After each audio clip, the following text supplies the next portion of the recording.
बस्ती collectorate सभागार में DM Kritika जोत्सन और एसपी यशवीर सिंह की अध्यक्षता में जिला शांति समिति की बैठक की गई, जिसमें रमजान और होली पर कानून व्यवस्था सहित अन्य मुद्दों को लेकर के चर्चा हुई। डीएम ने कहा कि त्योहार पर जनपद में निर्बाध रूप से विद्युत आपूर्ति सुनिश्चित की जाए और साथ ही साफ सफाई की समुचित व्यवस्था सुनिश्चित करने के निर्देश दिए गए। अधिकारियों ने लोगों से आगामी त्योहार सौहार्दपूर्ण ढंग से मनाने की अपील की और उन्होंने कहा कि धार्मिक स्थलों पर लाउडस्पीकर की आवाज परिसर तक ही सीमित रखी जाए।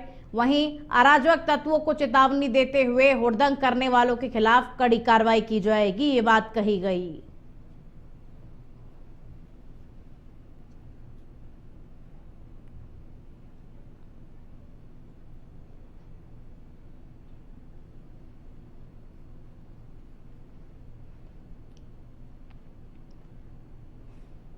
सीतापुर में आर्थिक अपराधों के खिलाफ चलाए जा रहे अभियान के तहत स्वाट और कोतवाली नगर पुलिस को बड़ी सफलता हाथ लगी है, जहां गैर राज्यों में जीएसटी चोरी करने वाले अंतर्राज्यीय गिरोह के 4 आरोपियों को गिरफ्तार किया गया है।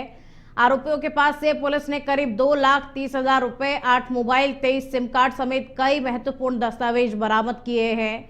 इसके अलावा बिना नंबर प्लेट की कार भी जब्त की गई है और पुलिस जांच में सामने आया कि आरोपी अलग अलग राज्यों जैसे कि तमिलनाडु, कर्नाटक, पंजाब, हरियाणा और दिल्ली में फर्जी जीएसटी फर्म बनाकर टैक्स चोरी और धोखाधड़ी करते थे, जहां आरोपियों ने 1200 से अधिक फर्जी फर्मों के जरिए करोड़ों रुपए के टैक्स की चोरी करने की आशंका जताई जा रही है। बोगस फर्मों के ठग करोड़ों की ठगी किया करते थे और 4 आरोपी फिलहाल पुलिस की गिरफ्त में है। 2 लाख की नकदी, 8 मोबाइल और कार इनके पास से बरामद की गई है। जीएसटी चोरी गिरोह के 4 बदमाश इस वक्त पुलिस की गिरफ्त में हैं। स्वाट टीम और पुलिस को ये बड़ी सफलता हाथ लगी है। फिलहाल इन चारों आरोपियों से पूछताछ की जा रही है ताकि इनसे जुड़े और नेटवर्क के खुलासे हो सके।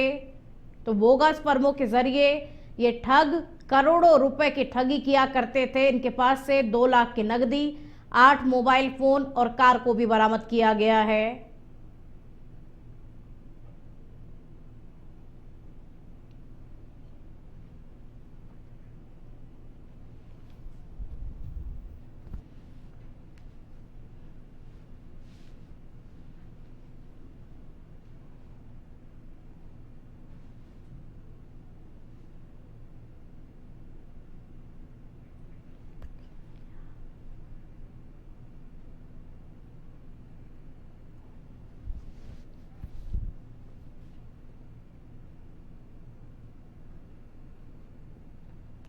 तो जीएसटी चोरी गिरोह के 4 बदमाश जिन्हें गिरफ्तार किया गया, पुलिस और स्वाट टीम की ये बड़ी कार्रवाई देखने को मिल रही है। बोगस फर्मों के जरिए ये ठग करोड़ों की ठगी किया करते थे और इन चारों के पास से 2 लाख की नकदी, 8 मोबाइल फोन और कार को बरामद किया गया है। जीएसटी चोरी गिरोह के 4 बदमाश इस वक्त पुलिस की गिरफ्त में है। ये बड़ी सफलता स्वाट टीम और पुलिस को हाथ लगी है। फिलहाल इन ठगों से पूछताछ की जा रही है ताकि इनके नेटवर्क का खुलासा हो सके।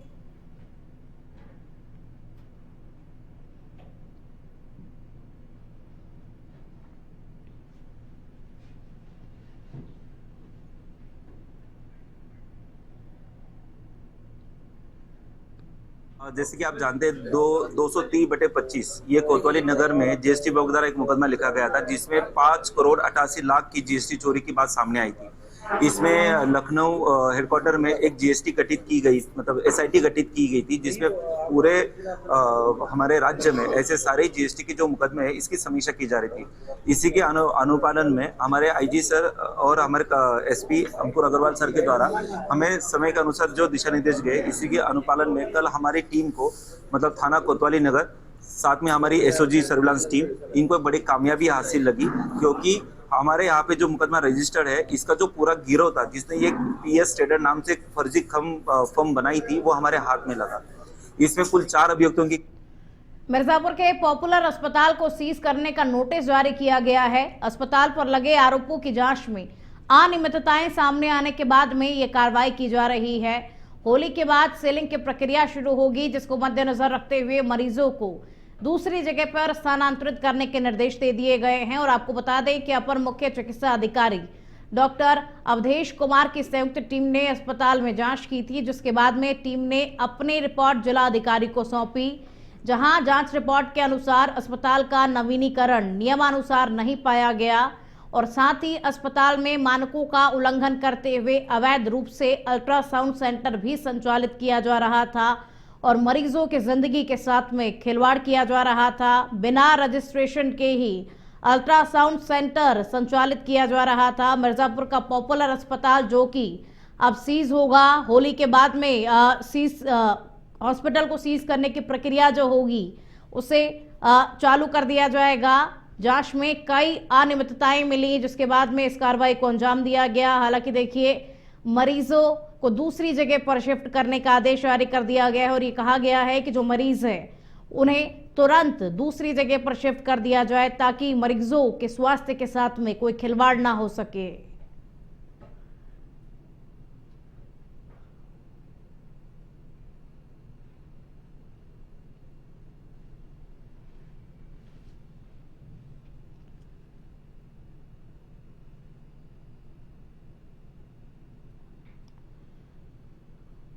तो बिना रजिस्ट्रेशन के अल्ट्रासाउंड सेंटर इस हॉस्पिटल में संचालित हो रहा था। इसके अलावा भी कई अनियमितताएं जांच के दौरान हॉस्पिटल में पाई गई। ये पॉपुलर हॉस्पिटल जिसे अब सीज किया जाएगा, मिर्जापुर का ये हॉस्पिटल है।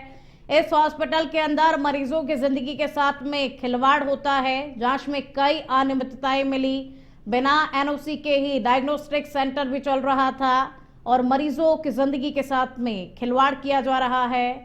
हालांकि देखिए, होली के बाद में हॉस्पिटल को सील करने की प्रक्रिया की शुरुआत हो जाएगी। तब तक जो मरीज हैं इस हॉस्पिटल में, उन मरीजों को दूसरे हॉस्पिटल में शिफ्ट करने के आदेश दे दिए गए हैं और ये कहा गया है कि बेहद ही सावधानी पूर्वक उन मरीजों को दूसरे हॉस्पिटल में शिफ्ट कर दिया जाए ताकि उनके स्वास्थ्य पर कोई असर ना पड़े।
और ज्यादा जानकारी के साथ में संवाददाता दीपक फोन लाइन पर जुड़ चुके हैं। दीपक, इस मामले को लेकर के क्या कुछ अपडेट आपके पास? जी, आपको बता दें कि शिव नारायण पटेल जो कि अपना दल एफ के जोन अध्यक्ष है हलिया के, वो इलाज के लिए पॉपुलर गए थे, जहां पे उनका सही ढंग से इलाज भी नहीं हुआ। उनसे मनमाने तरीके से धन वसूली किया गया, जिसको लेकर उन्होंने इसकी शिकायत सीएमओ ऑफिस में किया, जिलाधिकारी को किया, जिसके बाद कैबिनेट मंत्री आशीष पटेल ने इसका संज्ञान लिया और उन्होंने स्वयं आके जिलाधिकारी को इसकी जांच कर जो भी सत्यता हो उसको लाने के लिए उनसे कहा। दीपक, जांच के दौरान क्या कुछ अनियमितताएं हॉस्पिटल में पाई गई?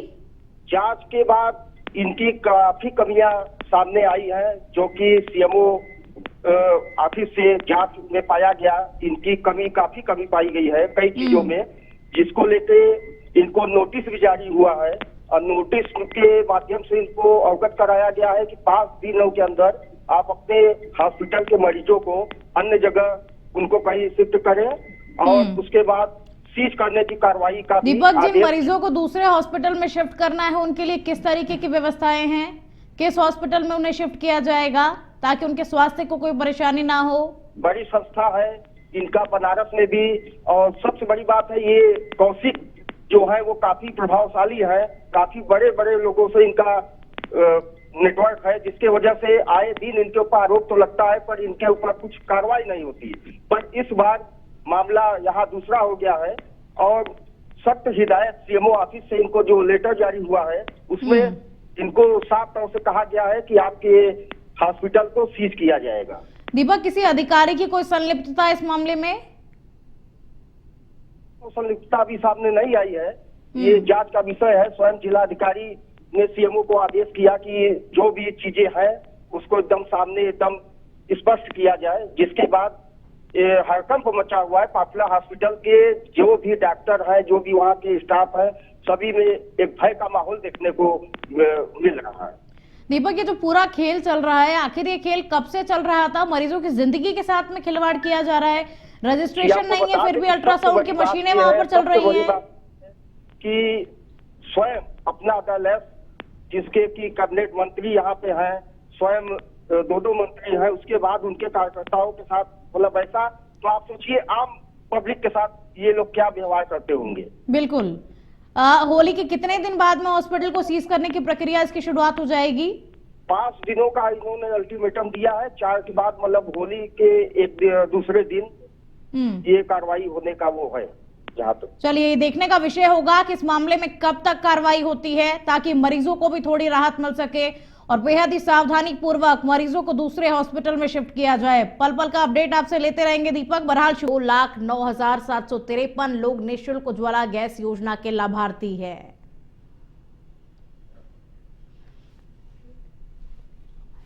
को आज के होली के अवसर पर ढेर सारी शुभकामनाएं। उसी के अंतर्गत बस्ती में भी यह कार्यक्रम चल रहा था, जिसमें 2,16,000 लोगों को सब्सिडी युक्त गैस सिलेंडर बांटा गया है। हमारी जो सरकार की विशेषता है कि कोई भी चूल्हा सूखा ना रह जाए, उसकी पूरी चिंता करना ये हमारी सरकार की प्राथमिकता है। उसी के अंतर्गत दीपावली होली में सब्सिडी युक्त गैस सरकार हमारी देती है। और अब खबर यूपी के हमीरपुर से है, जहां जल्ला स्थित कंडोर मार्ग पर महान क्रांतिकारी दीवान शत्रुघ्न सिंह प्रेरणा संस्थान के तत्वाधान में स्वतंत्रता संग्राम सेनानी स्वर्गीय बैजनाथ सिंह के स्मृति द्वार का भव्य अनावरण किया गया। यह आयोजन अमर शहीद चंद्रशेखर आजाद की 95वीं पुण्यतिथि के अवसर पर आयोजित हुआ। कार्यक्रम की शुरुआत तिरंगा सम्मान यात्रा से हुई, जिसमें बड़ी संख्या में क्षेत्रवासियों ने भाग लिया और इसके बाद स्मारक द्वार पर ध्वजारोहण किया गया। मुख्य अतिथि के रूप में दिलीप सिंह पूर्व लोकसभा प्रत्याशी एवं विशिष्ट अतिथि के रूप में राज्य मंत्री रामकेश निषाद, हमीरपुर महोबा के सांसद अजेंद्र सिंह लोधी समेत कई जनप्रतिनिधि मौजूद रहे। तो वहीं वक्ताओं ने स्वर्गीय बैजनाथ सिंह के त्याग, साहस और राष्ट्रभक्ति को याद करते हुए युवाओं को उनके आदर्शों पर चलने का संकेत दिया। आज जो कार्यक्रम था उसके बारे में कुछ कहने के शब्द नहीं है, क्योंकि आज सबसे बड़ी चीज हमारे शहीद चंद्रशेखर आजाद जी का दिवस है और उसके उपलक्ष्य में जो हमारे बुंदेलखंड के क्रांतिकारी वीर थे, हमारे बुजुर्ग बैजनाथ सिंह जी, उनके द्वार का उद्घाटन था। इससे अद्भुत क्षण जीवन में दूसरा नहीं। सिद्धार्थनगर में उज्ज्वला योजना के लाभार्थियों को निःशुल्क एलपीजी सिलेंडर रिफिल उपलब्ध कराने के लिए एक कार्यक्रम आयोजित किया गया, जहां कार्यक्रम के दौरान जनप्रतिनिधियों व अधिकारियों ने लाभार्थी महिलाओं को सिलेंडर वितरित किए। इस अवसर पर उपस्थित वक्ताओं ने कहा कि सरकार का उद्देश्य महिलाओं को धुएं से मुक्ति दिलाना और उनके स्वास्थ्य की रक्षा करना है। होली और दिवाली दोनों बड़े त्योहार पर एक एक मुफ्त सिलेंडर देने की बात कही थी। आज अपनी कही गई बात को भी जमीन पर उतारते हुए आज उत्तर प्रदेश की सरकार ने होली के अवसर पर सभी लाभार्थियों को मुफ्त में गैस का सिलेंडर देने के कार्यक्रम को आगे बढ़ाने का काम किया है। उन्नाव के सदर कोतवाली क्षेत्र के सिंघूपुर गांव में हाईटेंशन बिजली लाइन के चपेट में आने से 2 मासूम बच्चे गंभीर रूप से झुलस गए। हादसे के बाद गांव में हड़कंप मच गया। परिजनों और ग्रामीणों ने बच्चों को गंभीर हालत में जिला अस्पताल पहुंचाया, जहां से प्राथमिक उपचार के बाद उन्हें कानपुर रेफर कर दिया गया। डॉक्टरों के अनुसार दोनों बच्चे 80 से 90% तक झुलस चुके हैं और उनकी हालत बेहद नाजुक बनी हुई है। जानकारी के सब गांव के लोग बताया, बच्चे वहीं थे। इसके पहले भी एक बार हादसा हुई, प्रशासन को उन्हें बताया। 6 महीने पहले गए वहां, एक हाथ लड़की कट गए दोनों। उसके बाद यह दूसरी हादसा फिर हो रही, 3 हादसाएं हो चुकी हैं। अब तक प्रशासन नींद में अपनी सो रहा है, नहीं सुन रहा कतई बिजली विभाग। 2 बच्चे जले हुए हैं, सिंधुपुर के हैं दोनों बच्चे, हाई टेंशन लाइन से जले हैं। 80 to 90% बर्न है, बच्चे सीरियस हैं, भर्ती कर दिया गया है, लेकिन कानपुर रेफर किया गया। रायबरेली पुलिस में ब्लाइंड मर्डर हत्याकांड का खुलासा कर दिया गया है, जहां पुलिस ने मामले में 2 आरोपियों अंकुश यादव, अजीत यादव को गिरफ्तार किया है। तो वहीं आरोपियों ने पूछताछ में अपना जुर्म कबूल कर लिया है। युवक की हत्या इसलिए की गई क्योंकि वो उनकी महिला मित्रों के पारिवारिक राज उजागर करता था। तो वहीं ये घटना भदोखर थाना क्षेत्र के कुचारिया इलाके की है, जहां एक दिन पहले दृष्टिहीन युवक का शव मिला था। मृतक की पहचान कोतवाली थाना क्षेत्र के रतापुर निवासी अजय के रूप में हुई थी और जानकारी के मुताबिक युवक 21 फरवरी को अपने दोस्तों के साथ में गया हुआ था और उसके बाद से ही वो लापता था।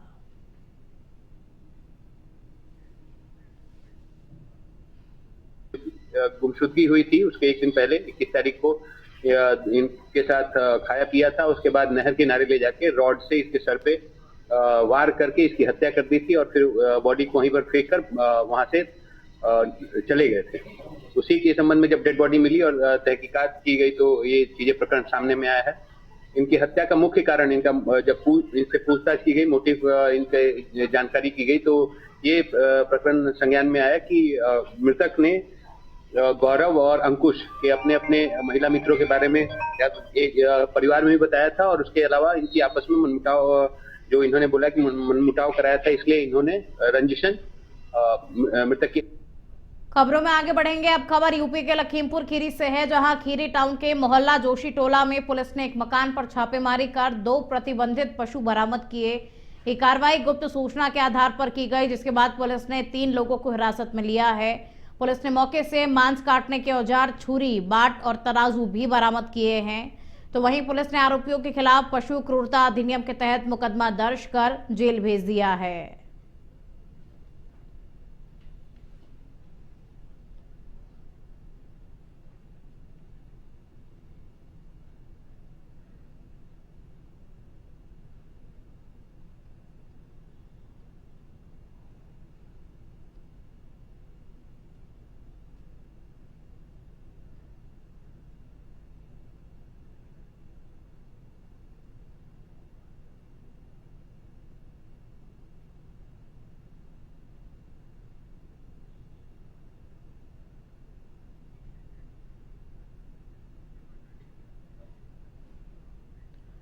और अब खबर जनपद चंदौली के चकिया से है, जहां भारत की कम्युनिस्ट पार्टी ने जातिगत भेदभाव और यूजीसी रेगुलेशन के मुद्दे को लेकर उपजिलाधिकारी को राष्ट्रपति के नाम ज्ञापन सौंपा। ज्ञापन में आरोप लगाया गया कि विश्वविद्यालय परिसरों में जातिगत भेदभाव के मामले बढ़ रहे हैं और छात्रों के साथ अन्याय हो रहा है। तो वहीं ज्ञापन में बताया कि यूजीसी रेगुलेशन 2026 पर रोक लगाए जाने से सामाजिक न्याय से जुड़े प्रावधान प्रभावित हुए हैं और इसे लेकर छात्र संगठनों के द्वारा देश भर में विरोध प्रदर्शन किया जा रहा है। तो वहीं संगठन ने इसे अलोकतांत्रिक करार देते हुए निष्पक्ष जांच की मांग की है। मामला यह है कि जैसे ये यूजीसी रेगुलेशन एक्ट आया है, इसे लागू करने की मांग है और बड़े बड़े जो विश्वविद्यालय हैं उनमें जो भेदभाव किए जाते हैं, जाति के उत्पीड़न पर, जाति के नाम पर उत्पीड़न किए जाते हैं, अनबन बोले जाते हैं, हम चाहते हैं कि इसको लागू किया जाए और ये जाति भेदभाव खत्म किया जाए। मेरा नाम क्रांति है और मैं पूर्व सह संयोजक रही हूँ लखनऊ विश्वविद्यालय की। और आज का जो कार्यक्रम है वो हम लोगों ने यूजीसी को लागू करने के लिए किया है और जो जेएनयू के छात्रों पर उत्पीड़न किया गया है, उन लोगों पर लाठीचार्ज करके उन लोगों के शांतिपूर्ण कार्यक्रम को ख़त्म करके उन लोगों पर लाठी चार्ज किया गया है और उन लोगों को गिरफ्तार करके तिहाड़ जेल में ले गया है। तो हम लोग ये मांग करते हैं कि उन लोगों को तत्काल बिना शर्त के रिहा किया जाए और जो कि जेएनयू में या हर विश्वविद्यालय